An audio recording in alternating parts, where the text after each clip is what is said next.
ঠাকুরগাঁওয়ের আমার কলেজের টুকরা ভাইয়েরা কেমন আছেন আপনারা সবাই?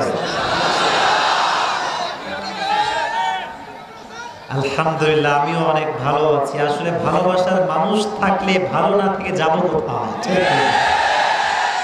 ঠাকুরগাঁয়ে আমি লাস্ট টাইম এসেছিলাম হয়তো রমাজানের আগে, আবার আপনাদের ভালোবাসায় ছুটে এসেছি। আপনারা সবাই খুশি না বেজা? আমরা সকলেই মন খুলে পড়ছি আলহামদুলিল্লাহ। আজকের এই প্রোগ্রামের যে জনস্রোত আমি দেখতে পাচ্ছি, মাঠের কানায় কানায় যুবক দ্বারা ভরপুর হয়ে গিয়েছে আজকের এই মাহফিল। কিন্তু আমাকে যে ধাক্কাটা তোমরা দিয়েছো এর বিচার কি হবে? কি একটা অবস্থা, মানে খুবই বিপদে পড়ছি আমি, ধুলা টুলা লেগে অবস্থা খুবই খারাপ। আচ্ছা যাই হোক, এটাই হচ্ছে ভালোবাসা, এখানে কোনো ভেজাল নাই, ঠিক না?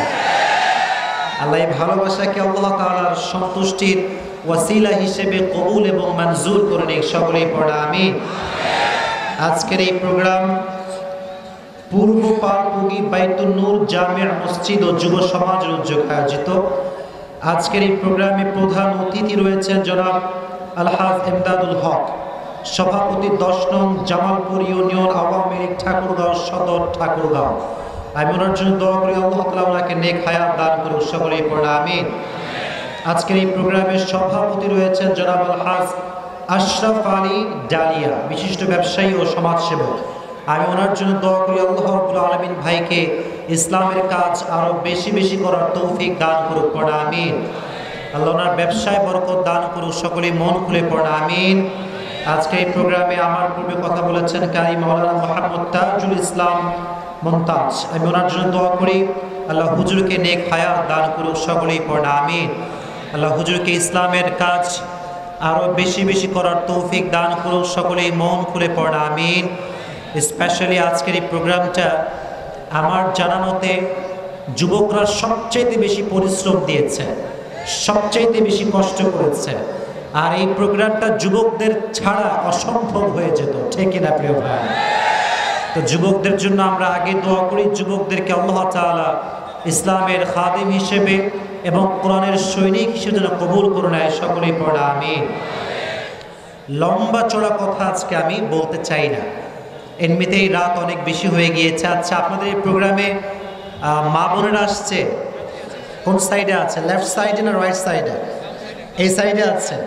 আচ্ছা, হয়তো মা বোনরা অনেকে আসছেন। আমরা মা বোনদের জন্য দোয়া করি আল্লাহ তাআলা প্রত্যেকটা মা বোনকে খাদিজার চরিত্রে চরিত্রবান হওয়ার তৌফিক দান করো, সকলেই পড়া আমিন। যুবক, তোমরা একটা কথা আমার থেকে শোনো, তোমরা যতক্ষণ পর্যন্ত অ্যাক্টিভ থাকবা এই মাহফিলটা অ্যাক্টিভ থাকবে। তোমরা মরে গেলে সব কিছু মরে যাবে। পুরো বাংলাদেশটাই তো টিকে আছে যুবকদের শক্তির উপরে। অতএব আমি চাই আমি যা বলবো আমার কথা পরিপূর্ণ কনসেন্ট্রেশন দিয়ে শুনতে হবে। ইভেন আমি যা কোয়েশ্চেন করবো আমাকে রিপ্লাই করতে হবে লাউডলি, আওয়াজ দিয়ে, ঠিক আছে ইনশাআল্লাহ? কারণ আমি লাস্ট টাইমে ঠাকুরগাঁয়ে এসেছিলাম, আমি তাদের যে রেসপন্স দেখে গিয়েছিলাম, এটা স্পষ্ট বোঝা গিয়েছে যে ঠাকুরগাঁয়ের সন্তানরা আল্লাহকে ছাড়া দ্বিতীয় আর কাউকে ভয় পায় না। এরা যখন কথা বলে বাঘের বাচ্চার মতো গর্জন দিয়ে কথা বলে না। অতএব ভয় পাওয়ার কোনো কারণ আছে? আমরা আজকে মন খুলে ওয়াজ শুনবো, ঠিক আছে ইনশাআল্লাহ? আচ্ছা বলো তো, মা বোনদের সাথে আমাদের কোনো শত্রুতা আছে? শুনি নাই, আরো জোরে আছে? আমি আমার মা বোনদের কাছে ঠাকুরগাঁয়ের মাহফিলে আছে ক্ষমা চাচ্ছি। ইভেন গোটা বাংলাদেশের সমস্ত মেয়েদের কাছে, বোনদের কাছে, মাদের কাছে আমি ক্ষমা চাই। এবং এটা ক্ষমা চাচ্ছি নিজস্ব ব্যক্তিগত অনুধাবন থেকে, যেটা আমি আগে ফিল করতাম না, রিয়েলাইজ করতে পারি নাই। যুবক ভাইয়েরা, আমার কথা কি বোঝা যায়? আরো জোরে বোঝা যায়? শোনো, মা বোনদের সাথে কঠোর হয়ে কোনো লাভ নেই। তুমি মেয়েদের সাথে যত বেশি কঠোর হবা, ওরা এমনি বাঁকা হাট থেকে তৈরি আরো বেশি বাঁকা হয়ে যাবে। আমি রিসেন্টলি তারিক জামিলের একটা বয়ান শুনছিলাম, নাম শুনছেন আপনারা সবাই? পাকিস্তানের একজন টপ ফেমাস স্কলার তারিক জামিল তার নাম, দেখবেন অলওয়েজ সাদা পাগড়ি পরে। উনি বললেন যে अगर किसी को दीन में लाना चाहते हो अगर किसी को दीन में लाना चाहते हो तो तुम्हारी जबान की बोल को मीठा बनाओ। তোমার মুখের কথা যখন মিষ্টি হয়ে যায় মানুষ এমনি পড়ে যাবে, ঠিক না? অতএব কড়া কথা দিয়ে নয়, সম্মান দিয়ে, রেসপেক্ট দিয়ে, মুচকি হাসি দিয়ে সমাজে পরিবর্তন আনতে হবে, ঠিক না? অতএব আজ থেকে আমি আমার মা বোনদের কাছে ক্ষমা চাচ্ছি। আগে যা বলেছি, পাস্ট ইজ পাস্ট। মানুষকে তার অতীত দিয়ে নয়, বর্তমান দিয়ে জাস্টিফাই করতে হয়। তো আমি নিয়ত করেছি আজকে যদি মেয়েরা সরকারি টাকলাকেও বিয়ে করে আমি এই বিষয়ে আর কোনো প্রতিবাদ করব না। যার যাকে মন চায় বিয়ে করেন, সুখী হইলেই হবে, আমার কোনো আপত্তি নাই। তবে আমার কথা, একটা যুবকদেরকে ছ্যাঁকা দিয়ে ব্যয় করলে কিন্তু আমি এটা সহ্য করতে পারবো না। এখানে কোনো কম্প্রোমাইজ করা হবে না, ঠিক না যুবক? এই ক্ষেত্রে মা বোনদেরকে বোঝার তৌফিক দান করুন, সকলেই পড়া আমিন। আজকে আমরা একটা কিতাব থেকে কথা শুনবো। কিতাবটার নাম কি? এবার তো সাউন্ড আসতে হয়ে গেল। কিতাবটার নাম কি? এই কিতাবে কোনো ভুল আছে? কোনো সন্দেহ আছে? এই কিতাবটাকে আমাদের জন্য গাইডলাইন করে পাঠিয়ে দিয়েছে একজন। আওয়াজ দিয়ে বলতে হবে তিনি কে? আমরা একদম কোরআন থেকে রেফারেন্স ভিত্তিক কথা শুনবো, আয়াত ভিত্তিক কথা শুনবো, হাদিস ভিত্তিক কথা শুনবো ইনশাআল্লাহ। আচ্ছা, আপনারা একটা কথা বলেন তো প্রিয় ভাইরা, বাংলাদেশে মাহফিল কম না বেশি? অনেক বেশি। এই না না, কোনো কিছু হয়নি, কিছু হয়নি, নাথিং হ্যাপেন, প্লিজ বসে পড়েন, বসে পড়েন, কিছু হয়নি ভাই। ঠাকুরের একটা সম্মান আছে, সম্মান নষ্ট করা যাবে না, ঠিক না? এই যে ক্যামেরাম্যানরা বসে আছে, পরে গিয়ে টাইটেল দিবে ঠাকুর গায়ের মাটিতে যুবকরা বড় উচ্ছৃঙ্খল। এটা সহ্য করা যাবে না। আমরা ঠাকুর গায়ের সন্তান, আমরা ভদ্র ঘরের সন্তান, ঠিক না? প্লিজ বামের ভাইরা বসতে হবে, একটু চেপে বসেন, বাইরে চেপে গিয়ে দাঁড়ান। জায়গা নাই, বসবে কেমনে? জায়গা নাই তো আমি দেখতে পাচ্ছি। আচ্ছা, একটু সাইড হন, হয় একটু চাপেন, না হয় বসে পড়েন। প্লিজ সাউন্ড করবেন না। তাকবীর দেন, লিল্লাহি তাকবীর, লিল্লাহি তাকবীর। আল কোরআনের আলো, আল হাদিসের আলো, কোরআন হাদিস যেখানে, আলেম ওলামা যেখানে। তো মাহফিলের সংখ্যা বেড়ে গিয়েছে, বাট পরিবর্তন খুবই কম। আমরা তথাকথিত সমাজ অনুযায়ী বক্তা আনি, কথা শুনি, ইউটিউবে যায়, জাস্ট শেয়ার করি, বাট দিন শেষে আমরা বক্তারাও আমল করি না, শ্রোতারাও আমল করতে চায় না। এটা বড় একটা ফল্ট। আমি নিজেকে সামিল করে বলছি, বাংলাদেশের আমরা যত বক্তা আছি, যত লেকচারার আছি, আর যে পরিমাণ মানুষ মাহফিলে আসে, সেই হিসেবে ফজরের নামাজের জামাতে যুবকদের জায়গা দেওয়া সম্ভব হতো না। আজকে আমি আসরের নামাজ পড়েছি জয়পুরহাটে। কোন হাটে? বিশ্বাস করেন ভাই, পুরো মসজিদে একটা যুবককে আমি দেখি না, একটা যুবক ছিল না। আমার পিএস সাক্ষী, আমার ক্যামেরাম্যান সাক্ষী, আমার ড্রাইভার সাক্ষী, একটা যুবক মসজিদে নাই। ভাবলাম যেই মসজিদে আসরের যুবকরা নাই, এই মসজিদে পুরো মাসেও যুবকদেরকে ফজরের নামাজে খুঁজে পাওয়া যায় না। মেহেরবানি করে শুধু ওয়াজ শুনলে হবে না, পরিবর্তনও আনতে হবে। এই যে পরিবর্তন হচ্ছে না, এর কারণ হচ্ছে দুইটা। এটা বলেই আমরা তাফসীর শুরু করবো ইনশাআল্লাহ। ঠাকুর গায়ের ভাইরা, কারণ কয়টা? শুনি না, এই পাশে আওয়াজ নাই, ভাইরা একটু কথা বলেন, কয়টা? এক, আমাদের বক্তাদের কথা অনুযায়ী আমরা বক্তারা নিজেরাই আমল করি না। আচ্ছা বলেন তো, এইটা কি? এটা কি? আমার মনে হয় বাংলাদেশে একজন হুজুর আর একজন হুজুরের বদনাম যেই পরিমাণ করে, একজন সাধারণ মানুষ প্রতিটার বদনাম সেই পরিমাণ করে না। এটা বড় ব্যথার থেকে বলছি, অনেক কষ্ট থেকে বলছি। এই হুজুররা মারামারি করতে করতে আজকে আজহারি বাংলাদেশ ছাড়া হয়ে গিয়েছে। এই হুজুররা মারামারি করতে করতে আজকে আলেমরা জুলুমের শিকার হয়ে গিয়েছে। আমাদেরকে ইউনিটি আনতে হবে, ঐক্যতা আনতে হবে। এই দেখেন, আমি আসিফ, এত হাজার হাজার মানুষ এখানে আসছে, আমার কথা বলতে গেলে স্লিপ অফ টাং হতে পারে কি পারে না? দেখবেন যদি স্লিপ অফ টাং আজকে হয়ে যায়, কালকে বাস কন্টেন্ট ক্রিয়েটর যারা আছে ফেসবুকে ইউটিউবে, আসিফ হুজুর কেন ভুল করলো, কন্টেন্ট বানায় মিলিয়ন মিলিয়ন ভিউ পাবে আর আমাদের হুজুরদের বদনাম করে বেড়াবে। অতএব আমাদের হুজুর থেকে চেঞ্জ হওয়া লাগবে। যা বলবো আমাদেরও আমল করার দরকারটা আছে না নাই? নবীজির একজন সাহাবী ছিল, তার নাম হচ্ছে ওমর। নাম শুনছেন আপনারা সবাই? ছোট্ট একটা হাদিস শোনাই। বামে কেন আওয়াজ হচ্ছে বারবার? ডানে সব ভদ্র ছেলে মেয়ে দাঁড়ায় আছে। তোমরাও ভদ্র, তোমরা অবশ্যই ডিসেন্ট পিপল, কিন্তু সাউন্ড হবে না, প্লিজ সাউন্ড হবে না। তাকবীর দেন সবাই মিলে, লিল্লাহি তাকবীর। হাত কোথায় ম্যান? লিল্লাহি তাকবীর। হাত নামা। ওমর ফারুকের জামানায় একজন যুবক এক নারীর উপরে আসক্ত হয়ে যায়। এমনভাবে আসক্ত হয় যে সে তাকে ছাড়া কিছুই বুঝতো না, হারামে যাওয়ার জন্য পাগল হয়ে যায়। বাট নারীটি ভয় করত একজনকে, আওয়াজ দিয়ে বলেন তিনি কে? অলওয়েজ সেই নারী যুবককে রিজেক্ট করতো যে না, খবরদার, আমি হারাম করতে পারবো না, আমার দ্বারা এটা পসিবল নয়, এটা ইসলাম হারাম করে দিয়েছে। কিন্তু যুবকটা মানতে চায় না। লাস্ট টাইম এসে নারীটি একটি কৌশল করে, বলে যে যুবক, তোমার সঙ্গে আমি সব করতে রাজি আছি, but I have on condition, একটা শর্ত আছে।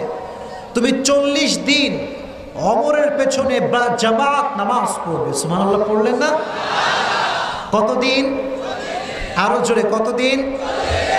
40 দিন নামাজ যদি পড়তে পারো, আমি তোমার সাথে তুমি যা করতে চাও তাই করবো, কোনো সমস্যা নাই। যুবক বলছে এতটা সহজ কন্ডিশন, এতটা সহজ শর্ত, আমি তো 40 বছর নামাজ পড়তে রাজি, কোনো সমস্যা নাই। কিন্তু নামাজ যদি কেউ পড়ে, তার হৃদয়ে একটা পরিবর্তন যুবক ভাইয়েরা আছে না নাই? তো যুবক নামাজ পড়তে শুরু করে দিয়েছে। একাধারে 40 দিনের নামাজ সে পড়েছে উইথ জামাত, জামাতের সঙ্গে পড়েছে। 40 দিন পরে যখন তার দাড়ি মোটামুটি উঠে গিয়েছে, দিনের লাইনে ফিরে এসেছে, হৃদয়ে একটা পরিবর্তন এসেছে। 40 দিন পরে মেয়েটা তার জন্য অপেক্ষা করছে রাস্তার ভিতরে। যুবক আসছে, মেয়েটা বলছে তুমি যা চাও এখন করতে পারো, কোনো সমস্যা নাই। বাট যুবকটা তার চোখ নিচের দিকে নামিয়ে বলছে, নামাজ আমার জীবনকে পরিবর্তন করে দিয়েছে। নামাজের ভেতরে খোদার কসম, আল্লাহর কসম, যে শান্তি আছে, পৃথিবীর লাক্সারিয়াস কার চালিয়েও সেই পরিমাণ শান্তি পাওয়া যাবে না। ডুপ্লেক্স ট্রিপ্লেক্স হোমের থেকেও সেই শান্তি খুঁজে পাওয়া যাবে না। এই জন্য যুবক, তুমি যাই করো আর তাই করো, নামাজ পড়ার দরকারটা আছে না নাই? এখানে মাশাআল্লাহ ঠাকুরের যুবকরা অনেক স্ট্রং। বাকি আমার একটা পেজ আছে, আপনারা কি ছিলেন? আমার পেজ, একটা পেজ আছে আবরারুল হক আসিফ। ওখানে মাঝে মাঝে আমি ওই ইনবক্সে ঢুকি মেসেজ পড়ার জন্য যে সোসাইটিতে কি চলছে। যখনই ঢুকি এই যে এই যুবকদের মেসেজ বেশি, হুজুর ছ্যাঁকা খাইয়া জীবনটা একদমই বেকা হয়ে গিয়েছে। আজীব একটা কথা। আমার কথা হচ্ছে যুবকদের জন্য এইটা, ক্যারিয়ারে ভালো কিছু করো, জীবনে অনেক দূরে এগিয়ে যাও, মেয়ের কোনো অভাব জীবনে হবে না। আর আজকে যেই মেয়ের জন্য হাত কাটছো, আজকে যেই মেয়ের জন্য চুলের অবস্থা খারাপ, গাঁজা খাইয়া বেকা হয়ে যাচ্ছ, মাথায় রেখো সেই মেয়ে তোমাকে বাদ দিয়ে টাকলাকে বিয়ে করবে, তোমাকে 1 পয়সা ভ্যালু দিতে চাইবে না। আর ক্যারিয়ারে ভালো কিছু করবা, সফল হবা, এস্টাবলিশ হবা, দুনিয়া তোমার বিয়ে করার জন্য মেয়ের কোনো অভাব হবে না। ঠিক না? এই জন্য নামাজি হব, জীবনে ভালো কিছু করবো। রাজি আছেন তো ইনশাআল্লাহ? তাকবীর দেন, লিল্লাহি তাকবীর। আজকে একটা ইফেক্টিভ লেকচার দেওয়ার নিয়ত করেছি, এবং আজকের এই আলোচনা যে শুনবে আমি আশা রাখি তার জীবনে পরিবর্তন ঘটিয়ে দিবে একজন। আওয়াজ দিয়ে বলেন তিনি কে? Today we will discuss about the hellfire. How will be the hellfire, and how will be the hate of fire, and who will go to the paradise and who will go to the hellfire. জাহান্নামটা কেমন হবে, জাহান্নামের আগুনের তাপ কেমন হবে, কারা হবে জান্নাতি, কারা হবে জাহান্নামী, এটা জানার দরকারটা কোরআন থেকে আছে না নাই?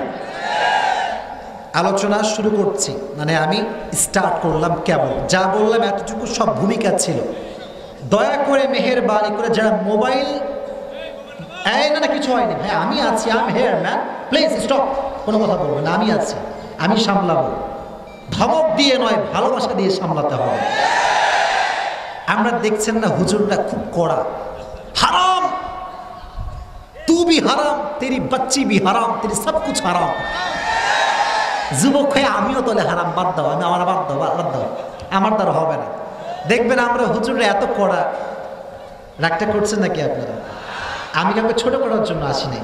একজন ছেলে রিসেন্টলি কালেমা পড়ে মুসলমান হয়েছে, রিসেন্টলি। সে কি ইসলাম বেশি বোঝে না কম বোঝে? ঠাকুর গায়ের ভাইরা জোরে বলেন, বেশি বোঝে না কম বোঝে? তো হুজুরের কাছে আসছে, হুজুর কিভাবে ইসলাম মানা যায়? বলছে তোর তোর টাকনোর নিচে পায়জামা, তোর মুখে দাড়ি নাই, তোর চুল টিকটক কাটিং, তোর দ্বারা ইসলাম হবে না। এটা ইসলামে নাই, ওইটা ইসলামে নাই, এইটা ইসলামে নাই। যুবক হয়ে আমিও নাই। এই সমস্যা বাংলাদেশে আছে না নাই? যুবকদেরকে আসলে ভালোবেসে বোঝাতে হবে। ও যেই চরিত্র বিলং করে আপনাকে ওই ক্যারেক্টারে সেটাকে মোটিভেট করতে হবে, ঠিক না যুবক? আল্লাহ আমাদেরকে সেই তৌফিক দান করুক, পড়া আমিন। জাহান্নাম কেমন হবে? 30 নম্বর পারা সূরা নাবা, আল্লাহ তাআলা বলছেন, মনোযোগ আছে সবার? আছে সবার? আচ্ছা, একটা ওয়াদা করাই, বলেন আমার সাথে সবাই, হাত তুলতে হবে না, জাস্ট মুখে বলেন হুজুর। হায় হায়, আরো জোরে, আরো জোরে।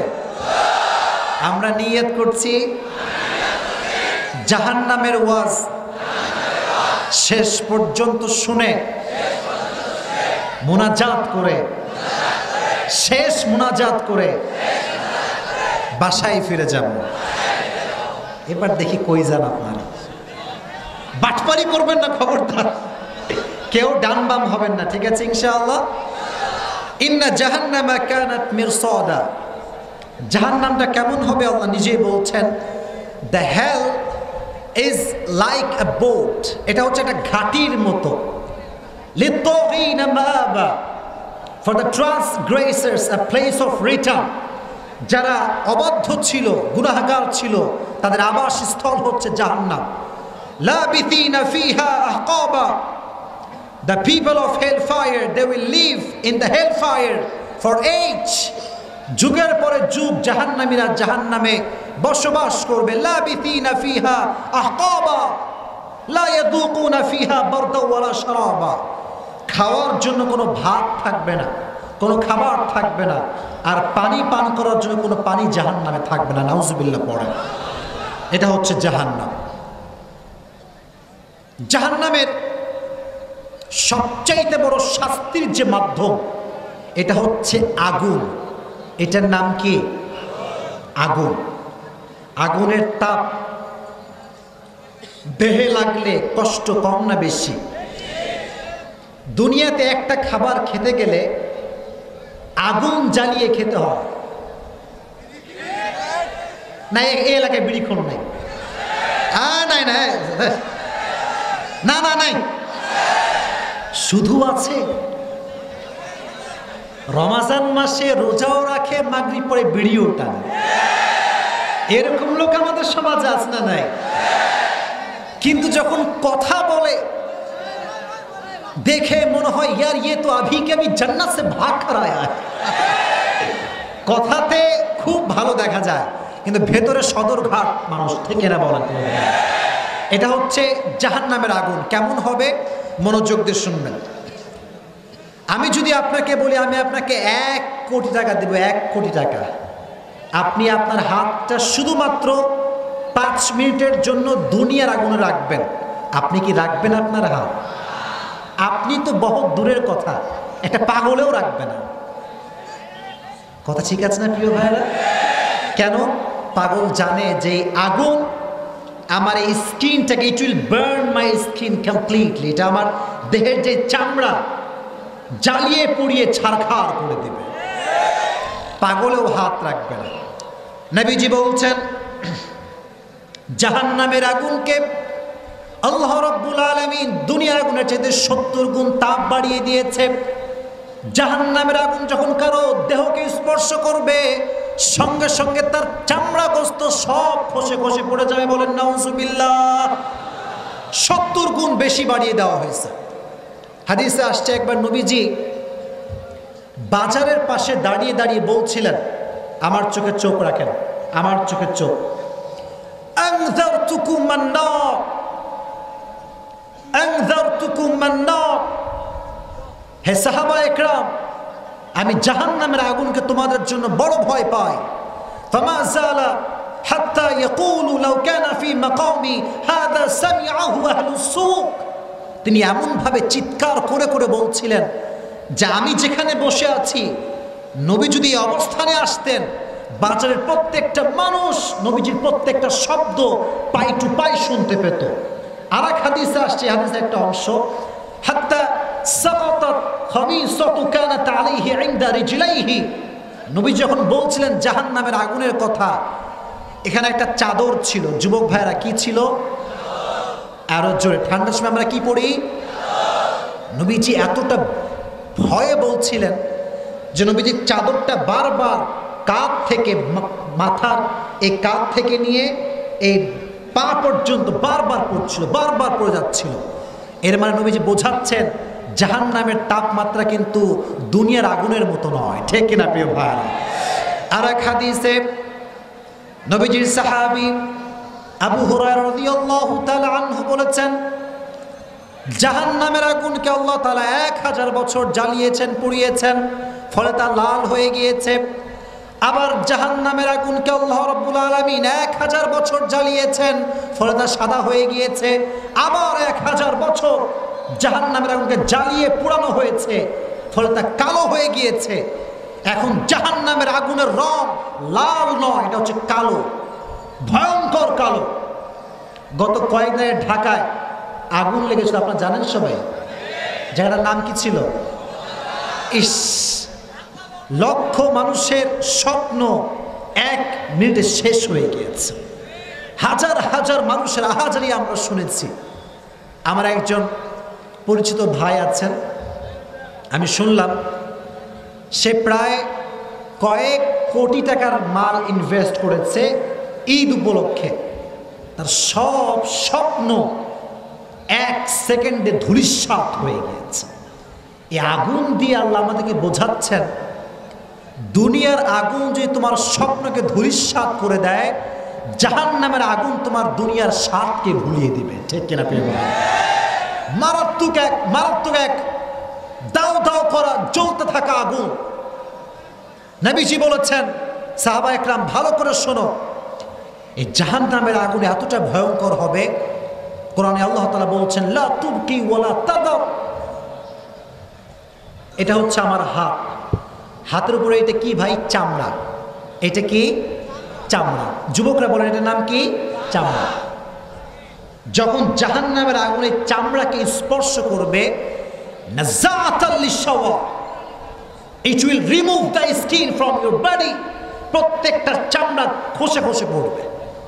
এখন প্রশ্ন হচ্ছে, হুজুর, জাহান্নামের আগুন থেকে যদি চামড়া পুড়ে যায় তাহলে তো শাস্তি শেষ। আর শাস্তি কেমন করে আল্লাহ আমাকে দিবে? মনে করেন একজন মানুষকে জেলখানায় ভরা হয়েছে, জেলখানায় মরে গিয়েছে, আর কোনো শাস্তি কি তার আছে? বোঝেন নাই, মানে কোনো শাস্তি তার আছে? আর দুনিয়ার শাস্তি এখানেই শেষ। জাহান্নামটা এরকম নয়। কুল্লামা নাদিজাত জুলুদুহুম বাদদালনাহুম জুলুদান গায়রাহা লিয়াযুকুল আযাব। জাহান্নামী দেহ যখন পুড়ে পুড়ে ছারখার হয়ে যাবে, I will change the skin again and again. যতবার পুড়বে পরিবর্তন করব। কেন? কিয়ামত পর্যন্ত চামড়া পরিবর্তন হবে, নতুন চামড়া লাগবে। তাই কিয়ামত পর্যন্ত এমন করে শাস্তিবিল্লাহ, কতটা ভয়ঙ্কর শাস্তি চিন্তা করেন। আর একটা আয়াত আমি আপনাদেরকে শোনাই। যদি আমি আপনার গায়ে আগুন লাগিয়ে দেই, আপনার হাত পুড়বে। আচ্ছা, কথা কি বোঝা যাচ্ছে আমার? বুঝতে কোনো সমস্যা হচ্ছে তো আপনাদের? আগুন লাগাই দিলে, এদিকে আমার চোখে, মুরব্বীরা আমার দিকে তাকায় থাকেন, আমি কথা যেটা বলছি কথার একটা ভাব আছে। বক্তা যিনি বলছেন তার দিকে না তাকালে আপনি বুঝবেন না ইমোশনটা কেমন যাচ্ছে আর কি। দেখেন, আগুন লাগলে চুল পুড়ে যাবে, চোখ পুড়ে যাবে, চামড়া পুড়ে যাবে, দেহ পুড়ে যাবে, হাড্ডিও পুড়ে যাবে, বাট হৃৎপিণ্ড পুড়বে না। দুনিয়ার আগুন হৃৎপিণ্ড পোড়াতে পারে না। কোরআনে কি বলছে আল্লাহ দেখেন, জাহান্নামের আগুন এতটা ভয়ঙ্কর হবে, নারুল্লাহিল মুকাদা আল্লাতী তাত্তালিউ আলাল আফইদা, এটা এমন এক প্রজ্বলিত আগুন যখন জ্বালিয়ে দেওয়া হবে জাহান্নামীর গায়ে, এটা তার হৃৎপিণ্ডকে জ্বালিয়ে পুড়িয়ে ছারখার করে দেবে। বলেন নাউজুবিল্লাহ। আহা, অতএব যেটা বুঝলাম, জাহান্নামের আগুনের তাপ কম না বেশি? এই জাহান্নামের আগুন থেকে বাঁচার দরকারটা যুবক ভাইয়েরা আছে না নাই? দু একজন লোক যারা উঠছেন, কিচ্ছু হবে না আমার, আপনি বঞ্চিত হয়ে যাবেন। পুরো বছরে মাহফিল হচ্ছে একদিন, যেখান থেকে উঠে যাবে শয়তান তার উপরে বিজয়ী লাভ করবে। আমরা দোয়া করে যাব তো ইনশাআল্লাহ। হাজার হাজার মানুষ থেকে দুজন উঠলে কোনো সমস্যা আসলে হয় না, বাট যে চলে যায় তার কপালটা পুড়ে যায়। কারণ সে একটা ঘন্টা কোরআনের মাজলিসে থাকলে যখন সে উঠে যেত শেষ পর্যায়ে, আল্লাহ তার জীবনের সমস্ত গুনাহখাতা মাফ করায় দিয়ে তাকে বাসায় ফিরাই দিত। তো জোরে সোরে পড়েন সুবহানাল্লাহ। আমরা দোয়া করে যাব তো ইনশাআল্লাহ। তো সবাই হাত তুলেন আমার সাথে, এবার আমার সাথে স্লোগান দেন, আবার আমরা জাগরণ করব, আমরা জাগ্রত হতে চাই। লিল্লাহি তাকবীর, লিল্লাহি তাকবীর। আল কোরআনের আলো, আল হাদিসের আলো, কোরআন হাদিস যেখানে, আলেম ওলামা যেখানে, ঠাকুরগাঁওবাসী যেখানে, হাত নামান। এটা হচ্ছে জাহান্নামের আগুনের তাপ নিয়ে কথা বললাম। সাহাবা একরাম কেমন ভয় পেতেন? নবীজি একজন সাহাবী ছিলেন, তার নাম হচ্ছে আবু বকর। হাদিসে এসেছে মাঝে মাঝে আবু বকর রাদিয়াল্লাহু তাআলা আনহু জঙ্গলে যেতেন, যাওয়ার পরে ঘাস ধরে কান্না করতেন আর বলতেন, আল্লাহ তুমি যদি আমাকে ঘাস বানাতে, গরু ছাগল আমাকে খেয়ে শেষ করে ফেলতো, আমাকে হিসাব দেওয়া লাগতো না। আজ এই মানুষ হয়ে বড্ড বিপদে পড়ে গিয়েছি, আমাকে তো আমার হিসাব দেওয়া লাগবে। ইকরা কিতাবাক কাফা বিনাফসিকা আল-ইয়াওমা আলাইকা হাসিবা।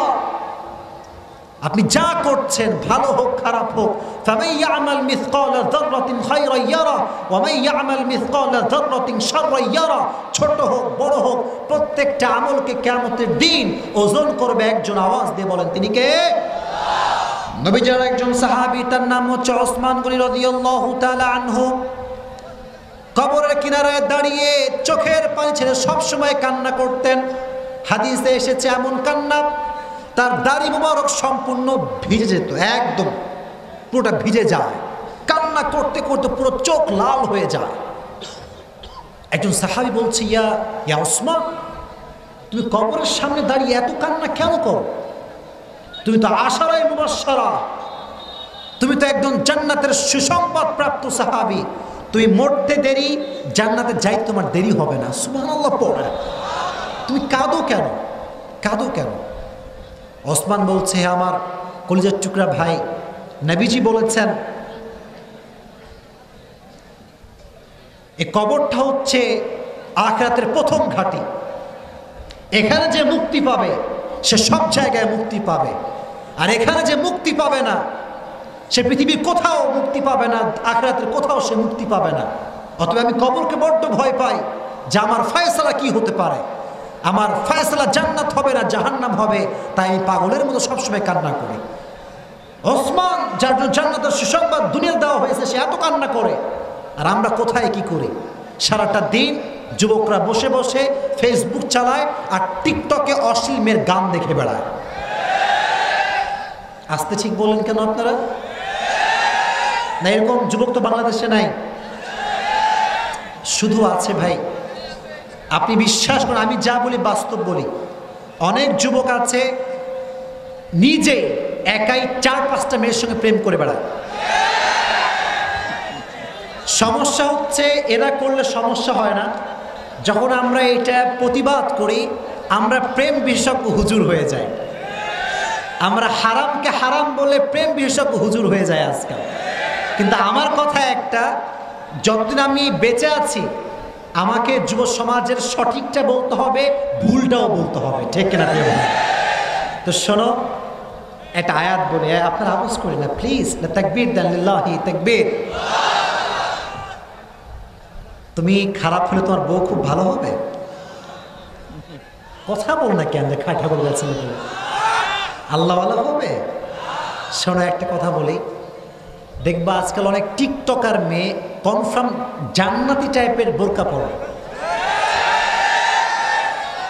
না না না, কোনো, আমি আগে বলছি কোনো শত্রুতা নাই, আমি আগে বলছি মিষ্টি ভাষায় কথা বলতে হবে, কোনো রকম ছাড় হবে না। কথা হচ্ছে এইটা, অনেক মেয়ে ভেতরে একরকম বাহিরে আর এক রকম, ওপরে ওপরে বলে তোমাকে ছাড়া কাউরে বিয়ে করতে পারবো না, তোমার মতো আরো 3-4টা ছেলেকে নাকের ডগায় দই লাগায় ঘুরে বেড়াচ্ছে, পেঁচায় বেড়াচ্ছে, তুমি টেরই পাবা না ভাই, টেরই পাবা না। অতএব যুবক ভাইরা আমার কথা ভালো করে শুনবেন, যে হাদিসটা বলছিলাম মনোযোগ দিয়ে শুনবেন। নবীজি একজন সাহাবী, তার নাম ছিল আবু হুরায়রা রাদিয়াল্লাহু তাআলা আনহু। নাম শুনছেন আপনারা সবাই? সবচেয়ে বেশি হাদিস যিনি বয়ান করেছেন, রিওয়ায়াত করেছেন, তার নাম হচ্ছে আবু হুরায়রা। নবী হে, গরম লাগছে তোমাদের খুব বেশি? গরম লাগছে তোমাদের বেশি? বসো, এই সব ঠিকঠাক, বামে মাঝে মাঝে ডিস্টার্ব করছে, প্লিজ ডিস্টার্ব করবেন না। আমি ঠিক আছি, আপনার ঠিক থাকলেই হবে। নাম কি বলছিলাম বলেন তো? মাশাআল্লাহ, আপনারা বলেন কি নাম বলেছি? আবু হুরায়রা। তিনি বলেন যে নবীকে আমি সব সময় দেখতাম, নবী রাতের বেলা নামাজ দাঁড়াতেন, লম্বা লম্বা কেরাত পড়তেন, লম্বা লম্বা সূরা পড়তেন।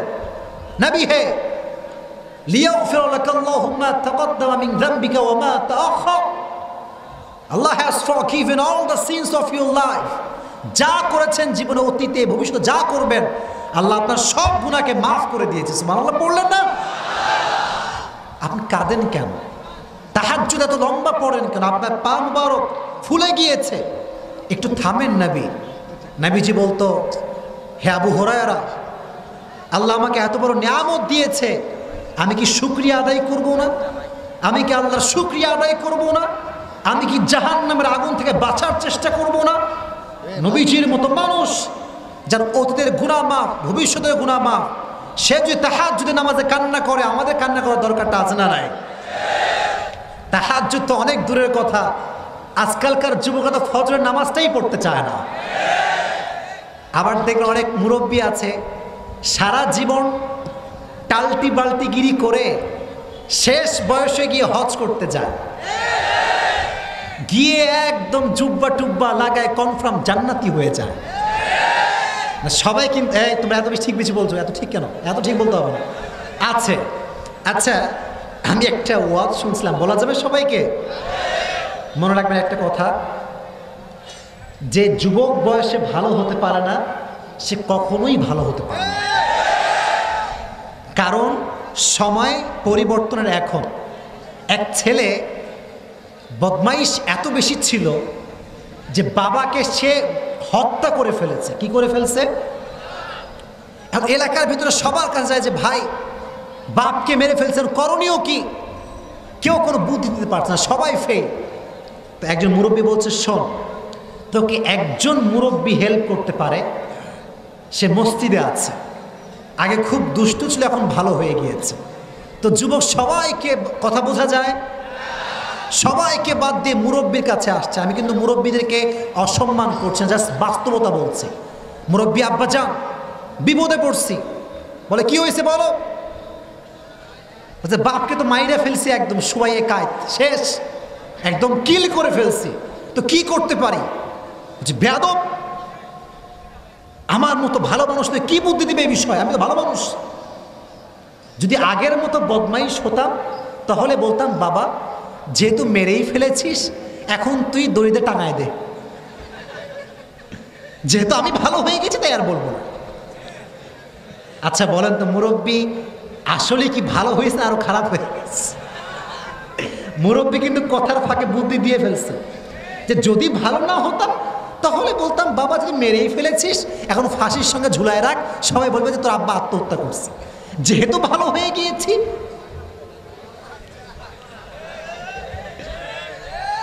এটা ওপরে ফিটফাট, ভেতরে সদরঘাট। এটা করা যাবে না, এরকম করা যাবে না। মুরব্বীরা আমাদের আদর্শের জায়গা। মুরব্বীরা ভালো হলে যুব সমাজও ভালো হয়ে যাবে। দেখবেন মাঝে মাঝে মসজিদের ভেতরে কোনো বাচ্চা ছেলে আসে নামাজ পড়বার জন্য, মুরব্বী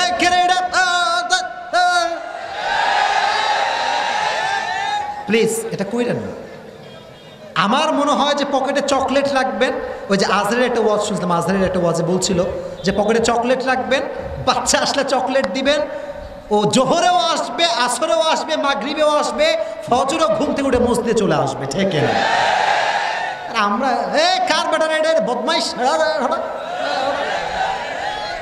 তো যখন বের হয়ে যায় বাচ্চাটা, মনে মনে নিয়ত করে যে জীবনে বাইসা থাকতে মসজিদে আর আসবই না। এই জন্য মুরব্বীদেরকে বলছি, আব্বা যান, আপনারা আমাদের ভালোবাসার জায়গা, সম্মানের জায়গা। আপনারা ভালো হলে পুরো সমাজ আপনাকে স্যালিউট করতে বাধ্য হয়ে যাবে। তো নবীজি শুকরিয়া আদায় করতেন, জাহান্নামের ভয়ে কান্না করতেন। এই জন্য যুবক ভাইয়ারা, আজ থেকে একটা আমল শিখাই দিচ্ছি, করবেন তো সবাই ইনশাআল্লাহ? আরো জোরে বলেন ইনশাআল্লাহ, আরো জোরে বলেন ইনশাআল্লাহ। নবীজি বলেছেন, প্রত্যেক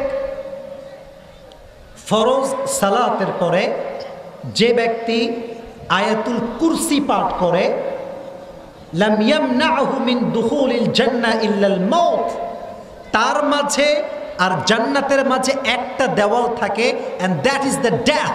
When he will die, he will go to the paradise. সে মরতে দেরি, জান্নাতে যাইতে তার দেরি হবে না। জোরে সোরে সুবহানাল্লাহ পড়তে হবে তো যুবক ভাইরা। বলে প্রত্যেক ফরজ সালাতের পরে কি কুরসি পাঠ করবেন? আরো জোরে, কি কুরসি? আচ্ছা, আর একটা আমল শিখাই দিই। রাগটা করছেন নাকি আপনারা সবাই? আচ্ছা, এই পাঞ্জাবিওয়ালা বসো। মজা করলাম, কিছু হয়নি। আপনারা আসলে খুব ভদ্র মানুষ। রাত প্রায় 12টা বাজতে গেল, আপনারা সবাই বসে আছেন, দোয়া করে যাবেন তো ইনশাআল্লাহ? আপনার দ্বারা আছে এর পিছনে নিচে কার্পেট নাই, নিচে কার্পেট নাই, তাই না? তোমাদেরকে আমি খুব ভালোবাসি ভাই, বিশ্বাস করো। এই ভালোবাসা একজনের জন্য, তিনি কে? তোমরা প্লিজ অনলাইনে মারামারি করবে না।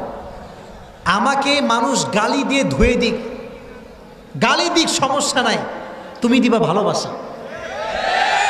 তোমাকে কেউ আই হেট ইউ বলে তুমি বলবা, এটাই ভালোবাসা। ইসলাম মানেই হচ্ছে এইটা, যে তোমাকে বিদ্বেষ করবে তাকে তুমি ভালোবাসবা, ঠিক আছে ইনশাআল্লাহ? তো আমল শিখাচ্ছিলাম, আর একটা আমল, যে ব্যক্তি যৌবনকালে নিজেকে জিনার থেকে হেফাজত করবে, শাবুন নাশা ফি ইবাদাতিল্লাহ, যে ব্যক্তি যৌবন বয়সে নারীর থেকে নিজেকে হেফাজত করবে, কিয়ামতের কঠিন ময়দানে আল্লাহ তাআলা তাকে আরশের নিচে ছায়া দিবেন, তার জন্য জাহান্নামের আগুনকে হারাম করে দিবেন। নিজেকে বাঁচিয়ে বাঁচিয়ে চলবেন তো ইনশাআল্লাহ। এবার আসেন লাস্ট কথা বলি, জাহান্নামে কারা যাবে?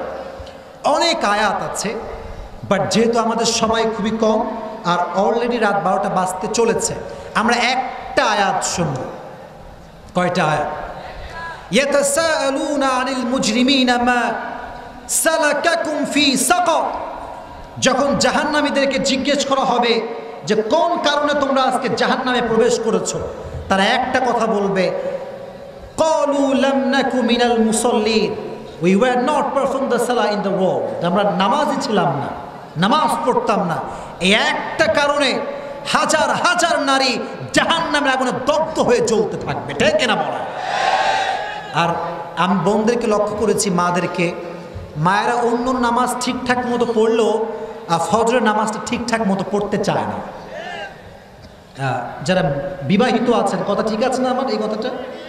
তো জোরে সরে বলতে হবে, ঠিক কিনা প্রিয় ভাইয়েরা? আবার অনেক মেয়ে আছে যারা বিবাহিত, লজ্জার কোনো বিষয় নাই, স্বামীর সঙ্গে যেই জেমা বা সহবাস ইসলামী শরীয়তসম্মত হালাল কাজ, অনেকে দেখা যায় যে এই কাজটা করার পর যে ফরজ গোসল হয় এটা করতে চায় না, এটা না করে ঘুমিয়ে যায় এবং ফজরের নামাজটা পড়তে চায় না, অলসতার সঙ্গে ঘুমিয়ে থেকে যায়। এরকম মেয়ে আছে না নাই? আমার শুধুমাত্র একটা প্রশ্ন সবার জন্য, যারা পুরোটা সপ্তাহে মাত্র একটা দিন জুমার নামাজে আসে, এরকম লোক আছে না নাই? যারা পুরো সপ্তাহে একটা দিন আসে, তারা কি একদিনই ভাত খায়? তারা কি একদিনই বাতাস ভোগ করে? তারা কি একদিনই নিঃশ্বাস প্রশ্বাস গ্রহণ করে? আল্লাহ বলছে, বান্দা, প্রত্যেকটা সেকেন্ডে আমার নিয়ামত ভোগ করছিস, প্রত্যেকটা সেকেন্ডে আমার দেওয়া পানি পান করছিস, প্রত্যেকটা সেকেন্ডে আমার দেওয়া বাতাস ভোগ করছিস, প্রত্যেকটা সেকেন্ডে আমার দেওয়া শ্বাস প্রশ্বাস গ্রহণ করছিস, তো আমার কাছে সপ্তাহে মাত্র একবার কেন আসছিস? ঠিক আছে না প্রিয় ভাইরা? মাত্র একবার আসে। কিন্তু যদি ঠাকুরগাঁয়ের ওসি সাহেব ডাক দেয়, অমুক এলাকার মফিজকে ডাক, দৌড় দিয়ে পালাবে, ওসি সাহেব ডেকেছে। যদি এমপি সাহেব কল দেয়, দৌড় দিয়ে লুঙ্গি ধরে দৌড় মারবে। প্রত্যেক এমপির একজন স্রষ্টা আছেন, তিনি কে? আরো জোরে বলেন। প্রত্যেক ডিসির একজন রব আছেন, তিনি কে? প্রত্যেক মন্ত্রীর একজন আল্লাহ আছেন, তিনি কে? প্রত্যেক প্রধানমন্ত্রীর স্রষ্টা আছে একজন, তিনি কে? তুমি এমপি ডাক দিলে দৌড় দাও, আর প্রত্যেকটা দিন মুয়াজ্জিন তোমাকে ডাক দেয়, তুমি আসো না, তোমার মতো বেঈমান আল্লাহর জমিনে বেঁচে থাকার কোনো যোগ্যতা রাখে না। প্রত্যেকটা ওয়াক্তে মুয়াজ্জিন ডাকে। যুবকরা মোড়ের ভিতরে দাঁড়িয়ে দাঁড়িয়ে পাবজি এবং ফ্রি ফায়ার খেলতে শুরু করে দেয়। ইয়াতাসাআলুনা আনিল মুজরিমিনা মা সালাকাকুম ফি সাকার, কোন গুনাহ তোমাকে জাহান্নামে নিয়ে আসলো বলো? সে বলবে, আমি নামাজি ছিলাম না। যুবক ভাইরা, আজ থেকে নিয়ত করছি, বাঁচি আর মরি, যতদিন আছি এক ওয়াক্ত নামাজ আমরা ছাড়বো না। রাজি আছেন তো ইনশাআল্লাহ? তো জোরে সরে বলতে হবে ইনশাআল্লাহ। আমাদের হৃদয়টা প্রশান্ত হয়ে যাক, আমরা সবাই চাই কি চাই না? প্রত্যেক ওয়াক্ত নামাজ জামাতের সঙ্গে পড়বেন, দেখবেন দুনিয়ার সমস্ত চিন্তা চেতনা কষ্ট হালকা হয়ে যাবে। সুবহানাল্লাহ পড়া। সেদিন একজন যুবক আমার কাছে আসছে ঢাকার থেকে, অনেক কষ্ট করে আসছে, জার্নি করে আসছে। পেছনে লোকের, যুবক, আরে কিছু হয়নি, কিছু হয়নি, আমি এমনি বসো, এই তো আর 5 মিনিট, আমি সময় নিব না, আমার টাইমে আমি শেষ করবো। বাট একটা হক আছে, তো হক আছে না যুবক ভাইরা? আজকে একটু বসে। তো বলছে, হুজুর, একটা সময়ে গিয়ে আমি এতটা হারামে জড়িয়ে পড়েছিলাম যে নামাজ কালাম কিছুই বুঝতাম না। তো যখন আমি নামাজি হওয়া শুরু করেছি, আমি যে শান্তি খুঁজে পেয়েছি, আল্লাহর কসম দুনিয়ার কোথাও সে শান্তি আমি খুঁজে পাই নাই। সুবহানাল্লাহ পড়ে। নামাজ যে পড়ে তার হৃদয়কে শান্তময় হৃদয় করে দেয়, একজন আওয়াজ দিয়ে বলেন, তিনি কে? এজন্য জান্নাতে যেতে চাইলে আজকে নামাজি হওয়ার দরকারটা আছে না নাই? আল্লাহ আমাদের সবাইকে নামাজি বান্দা হিসেবে কবুল করে নিক। সকলেই পড়া আমিন। মা বোনদের জন্য শেষ কথা, কোন নারী জাহান্নামে যাবে? হাদিসে এসেছে, নিসাউন কাসিয়াতুন আরিয়াতুন মুমিলাতুন মাইলাত। কিয়ামতের আগে এমন কিছু নারী বের হবে সমাজের ভেতরে, যারা পোশাক পরে উলঙ্গ থাকবে। আপনার ঢাকা গেছেন? ঢাকা ঢাকা বসুন্ধরার নাম শুনছেন? কথা বলো। যমুনা ফিউচারের নাম শুনছো? এখানে গেলে আমার মনে হয় যে কিয়ামত বেশি দূরে আর বাকি নাই। আমি নিজে এত বড়, হুজুর আপনি দেখছেন নাকি? আরে ভাই, চোখ তো এমনি পড়ছে, এমনি এমনি চোখ পড়ে না যুবক ভাইয়েরা? কি যে একটা অবস্থা। সেদিন আমার ঢাকাতে প্রোগ্রাম ছিল, ঢাকার যমুনা ফিউচারের পাশে আমি দাঁড়াইছিলাম, একটা হোটেলে স্টে করেছিলাম। চাক্ষুষ কথা বলছে, যুবকের হাদিসের কথাগুলো ভালো করে বুঝবেন। শেষ কথা, আমি কি দেখলাম ভাই, কি দেখলাম, কিভাবে বলবো? রাত বাজে 9টা। রাত বাজে কয়টা? হোটেল থেকে নেমেছি যে ডিনার করব বলে, জাস্ট নামছি। আমার চোখ পড়ে আমি আই ওয়াজ রিয়েলি শকড। অবাক করা কাণ্ড। এক মেয়ে জিন্সের প্যান্ট আর টি শার্ট পরে দাঁড়ায় আছে, পুরো ওপেনলি পাবলিক প্লেসে ধুমাইয়া টানতেছে। নাউজুবিল্লাহ, তো আসতে বললেন আপনারা। আমি দেখে আমার লজ্জায়, আমার লজ্জায় আমার পুরো শরীরটা কাঁপতে শুরু করেছে। আমি কি দেখলাম এইটা? আর ওই মেয়েটা কোনো ভাবই আলাদা, বাপের ওরা দাঁড়া থেকে বিড় আনতেছে, এমন একটা ভাব। এইরকম মেয়েদেরকে যারা জেনে বুঝে বিয়ে করবে তার জীবনটা জাহান্নাম হবে, আমি লিখে দিলাম।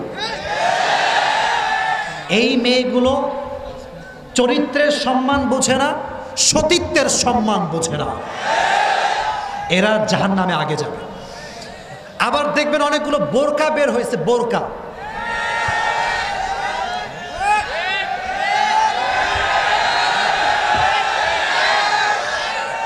বোরকা পড়বে সমস্যা নাই, বডি ফিটনেসের প্রত্যেকটা ভাঁজ অঙ্গ অঙ্গ বোঝা যায়, সাইজ বোঝা যায়। যুবকের চোখটা অটোমেটিক নষ্ট হয়ে যায়।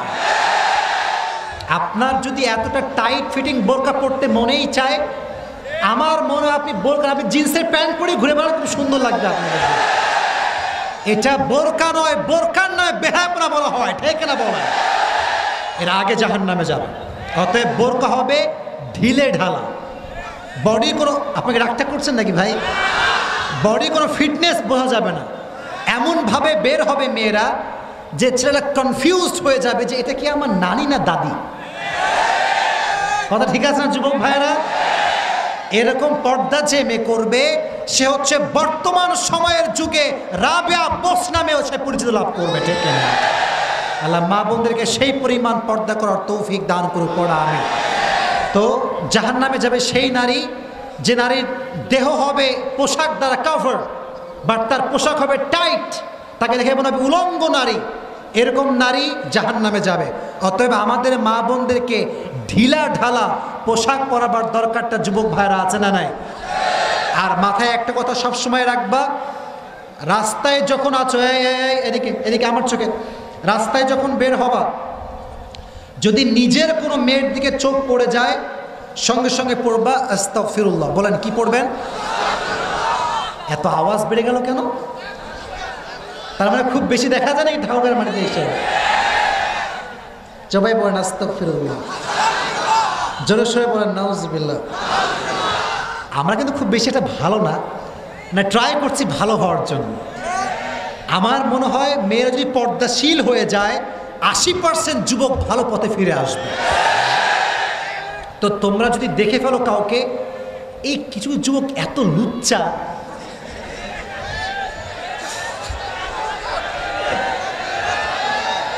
এই বন্ধুকে বলে বন্ধু দেখ দেখ দেখ, বন্ধু গেল দেখ দেখ দেখ দেখ দেখ। এটা যে করবে সে নিজেও জাহান্নাম যাবে, অপরকেও জাহান্নামে নিয়ে যাবে, ঠিক না বলা?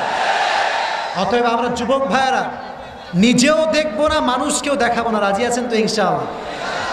আচ্ছা, আমাকে বলা হচ্ছে আরো 5-10 মিনিট ওয়াচ করা যাবে, ডাক্তার করছেন না? দোয়া করে দিব।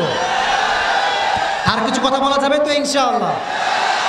তাহলে 1 নাম্বার, বেনামাজি কি জান্নাতে যাবে না জাহান্নামে যাবে? যে পর্দাশীল নারী বা ড্রেস পরে টাইট ফিটিং, জান্নাতে যাবে না জাহান্নামে যাবে? যে পুরুষ নিজেও নারীর দিকে বাজে চোখে তাকায়, অপরকেও দেখায়, সে জান্নাতে যাবে না জাহান্নামে যাবে? আল্লাহ সবাইকে এই জাহান্নামে যাওয়ার কারণগুলোর থেকে হেফাজত করুক। সকলেই মন খুলে পড়া আমিন।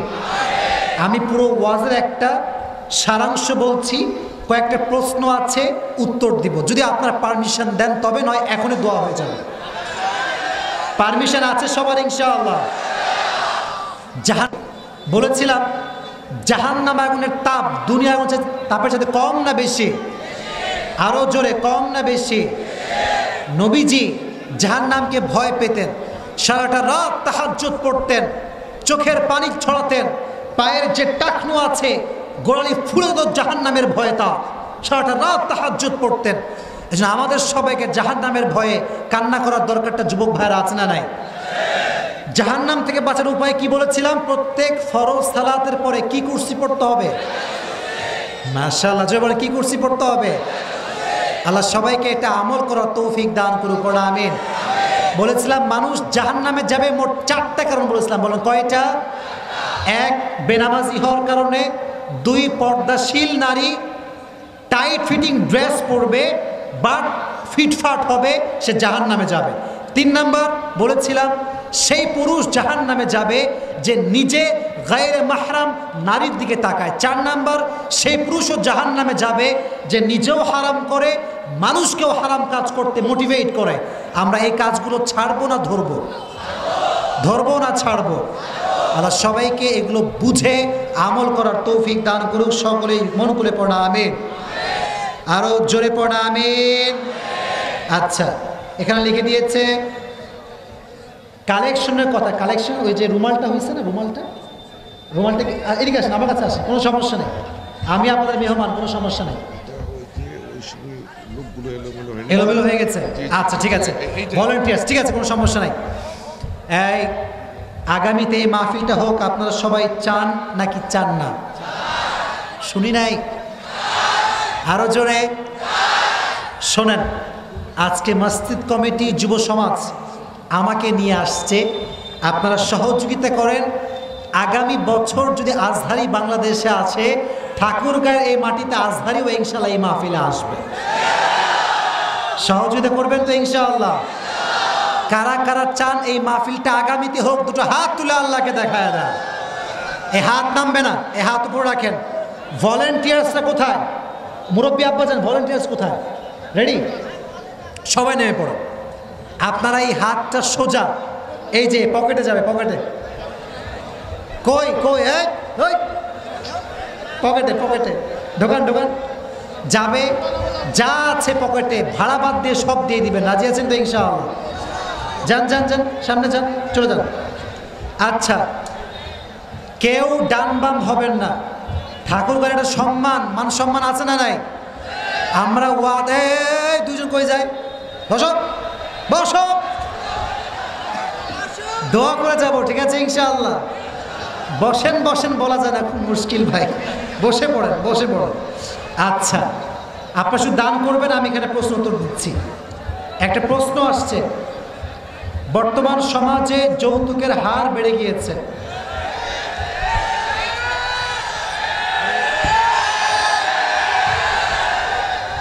এটা কি মিথ্যা না সত্যি? যারা মনে রাখবেন, ফকির হচ্ছে 2 প্রকার। ফকির কয় প্রকার? আরো জোরে ঠাকুরগাঁয়ের ভাড়া কয় প্রকার? এক হচ্ছে ছেঁড়া কাপড়ওয়ালা ফকির, আর এক হচ্ছে টাই পরিধান করা ফকির। টাই পরে আসবে, জিন্সের প্যান্ট টি শার্ট পরে, ভাবই আলাদা। তো বিয়ে করতে যখন আসবে, কয়েকটা চামচা নিয়ে আসবে, কয়েকটা চামচা আসে সাথে। ওই চামচাগুলো এসে বলে, আপনাদেরই তো মেয়ে আমাদের বাসায় থাকবে, কিচ্ছু লাগবে না, একটা টিভি দিবেন, ফ্রিজ দিবেন, আলমারি দিবেন, সুকেস দিবেন, বাড়ি করে দিবেন, 10 লাখ টাকা দিবেন, কার দিবেন, আর কিচ্ছু লাগবে না। বাটপার আছে না নাই? এরা হচ্ছে টাই পরিধান করলো, এরা অন্তর্গত ফকিরের জাত। ঠিক এরা যুবক ভাইরা বল, যারা যৌতুক খায় তারা বীর পুরুষের সন্তান, এরা সব কাপুরুষের সন্তান। অতএব যৌতুক নেওয়া যাবে না। একে তো আপনি বাবার রাজকন্যাকে নিয়ে আসছেন, সারাটা জীবন বাবা তার মেয়েকে লালন পালন করেছে। আপনি যখন নিয়ে আসবেন তাকে সোনা দিয়ে, টাকা দিয়ে, পয়সা দিয়ে, মোহর দিয়ে নিয়ে আসবেন। আপনি যদি আবার জুলুম করেন, আপনি আপনার ম্যারিড লাইফে হ্যাপি হতে পারবেন না। এই জন্য যৌতুককে পরিহার করার দরকারটা যুবক ভাইরা আছে না নাই? আল্লাহ আমাদের সবাইকে বোঝার তৌফিক দান করুন। সকলের মন খুলে পড়া আমিন। আল্লাহ যারা যারা এসেছি আমরা ঠাকুরগাঁয়ের মাটিতে, আগামী বছর আরও সুন্দর প্রোগ্রাম হয়, আরও ভালো প্রোগ্রাম হয়। আল্লাহ আমাদের সবাইকে সেই তৌফিক দান করুক। সকলেই মন খুলে পড়া আমিন।